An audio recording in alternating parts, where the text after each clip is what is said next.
If elected, what would you do to help continue to promote job growth and grow Florida's economy? Promoting job growth and growing jobs in the economy has been one of the key focuses of my career in the legislature. I think we've done a good job in keeping taxes low and really reducing regulation. Those are key factors. One of the things we also need to work on, and that I am working on currently, is really growing our workforce. We need an educated workforce that can be out there ready to be employed, and having our employers have people ready, job ready, when they come into the workplace. I think our economy has made great strides over the last few years, really because of our wonderful business community here. The Florida Chamber has been part of that, and we really appreciate all they do. Government doesn't grow jobs. It's the business community that grows jobs, and we thank them for all they're doing. How would you improve Florida's healthcare situation? Affordability and accessibility of healthcare is one of the key things all our constituents want. And in order to do that, we really need to continue down the arena of making healthcare more accessible. One of the things we can do in order to do that is telemedicine. I do a lot of health IT, that's what I do professionally, and I think telemedicine is one of the directions we really need to go. Another thing we really need to look at, and I've been a key driver in this, is tort reform. We have what I call the med-mal tax. One of those things it does is it creates the need for more testing, more healthcare costs by having doctors having to really practice defensive medicine.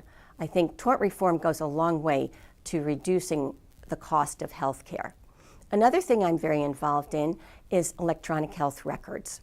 The more we promote the use of electronic health records, and I sit on a federal advisory committee that is dealing with that, the more we can end the duplication of tests. If doctors have access to those electronic health records right at the point of care, they can make decisions appropriately. We're going down that track right now, and I think we need to make sure that we have the interoperability in electronic health records that will allow us to continue to promote that. Healthcare is so important to all of us, and we want to make sure that everyone has the opportunity to receive the appropriate amount of healthcare when they need it. What challenges do you see in Florida's K-12 education system, and if elected, what would you do to address those challenges? Education is one of the key things that we can do to really promote job growth. And I think our education system has made great strides. We've improved our scores over the last few years. We've really put accountability into our system, and our graduation rates have gone up significantly. What we really need to focus on, I think, in our K-12 system is our low reading scores in those first 3 to 4 years. I'm a big proponent of making sure we have appropriate education for children, especially those suffering with dyslexia.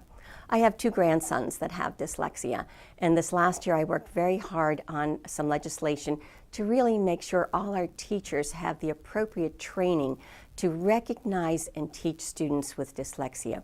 We have 15% of our kids who are somewhere on that spectrum, and right now they're not getting appropriate education. We need to make sure they do that. The first 3 years you really learn to read. After that, you read to learn. So I think we can really raise our reading scores tremendously by focusing on having the appropriate education in the classroom for those first 3 or 4 years. I am State Representative Gayle Harrell, running for re-election in District 83, and that includes parts of St. Lucie County and Martin County. In St. Lucie County, it includes the city of Port St. Lucie up to Crosstown Parkway, and in Martin County, it includes the city of Stewart, Jensen Beach, Sewell's Point, and parts of Palm City. Please go to my website at gayleharrell.com to learn more about me, and I would so appreciate your vote in November.